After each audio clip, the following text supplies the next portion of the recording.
Bismillahirrahmanirrahim. Assalamualaikum warahmatullahi wabarakatuh.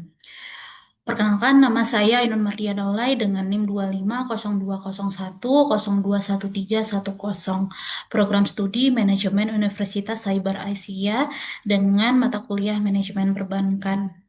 Pada kesempatan kali ini, izinkan saya untuk menyampaikan presentasi mengenai analisa bank yang sehat, yang dimana saya mengambil contoh yaitu PT Bank Mandiri Persero atau TBK. Kita mulai presentasinya.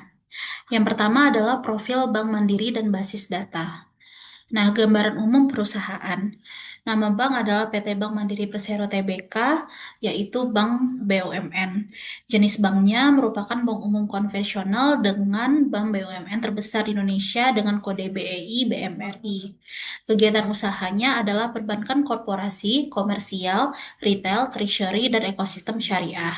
Sumber data dan referensi pada slide ini adalah laporan keuangan tahunan audit, laporan kinerja keuangan publikasi Otoritas Jasa Keuangan, serta statistik perbankan Indonesia Bank Indonesia BI. Kemudian kita lanjutkan mengenai kebijakan manajemen kredit bank. Ada prinsip penilaian 5C dan 7P. Evaluasi menyeluruh mencakup karakter, kapasiti, kapital, kolateral, dan condition. Ditunjang analisis sektor industri berbasis riset internal atau industry view. Kedua adalah mitigasi dan limit resiko. Penerapan kerangka Risk Adjusted Return on Capital atau RAROC, penetapan portofolio guideline limit per sektor bisnis, dan diversifikasi debitur korporasi terkemuka. Selanjutnya adalah penanganan NPL, restrukturisasi proaktif bagi debitur prospektif, pembentukan CKPN yang sangat kuat dengan NPL coverage lebih dari 320%, serta penyelesaian penagihan atau eksekusi jaminan secara terukur. Selanjutnya adalah dampak kebijakan kredit pada kinerja. Kualitas aset terjaga sangat baik.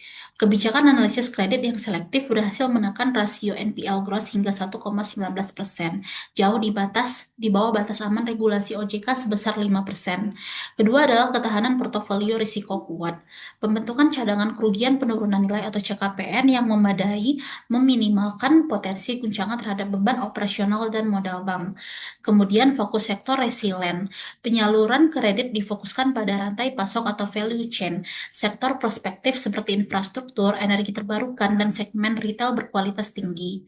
Keempat adalah optimalisasi profitabilitas.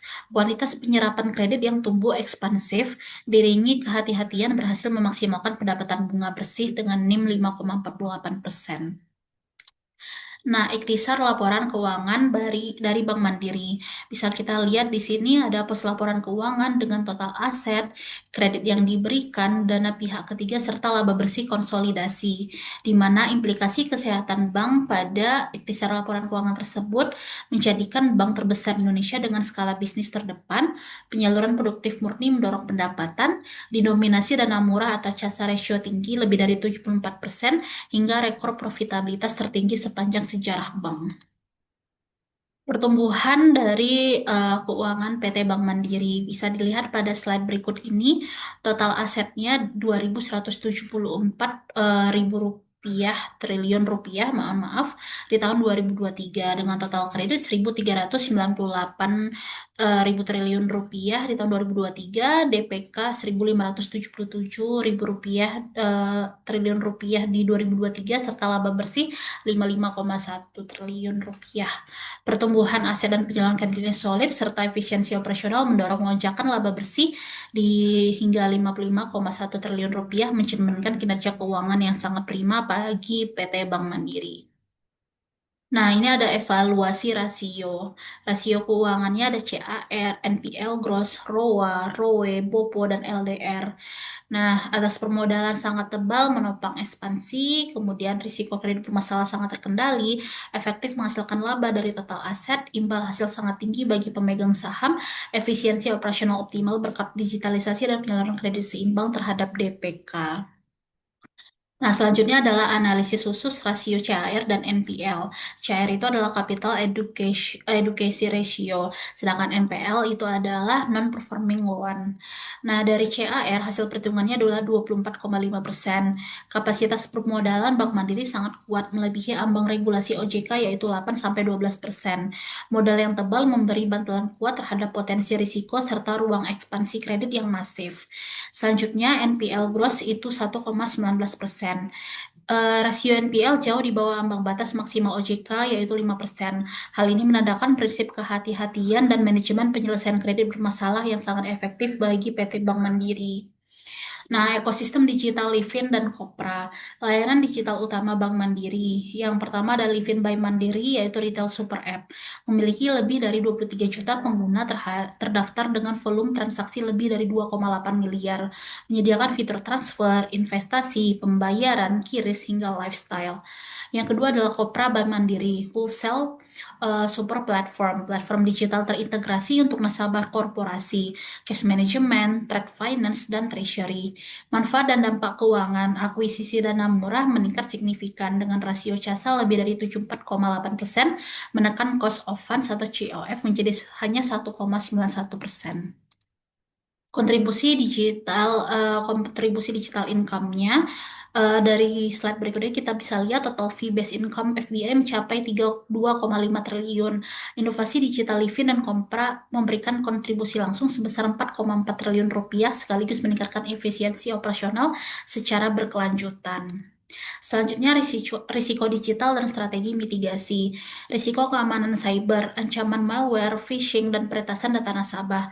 Mitigasinya adalah penguatan enkripsi data end-to-end, multi-factor authentication atau MFA, dan Security Operation Center atau SOC 24/7.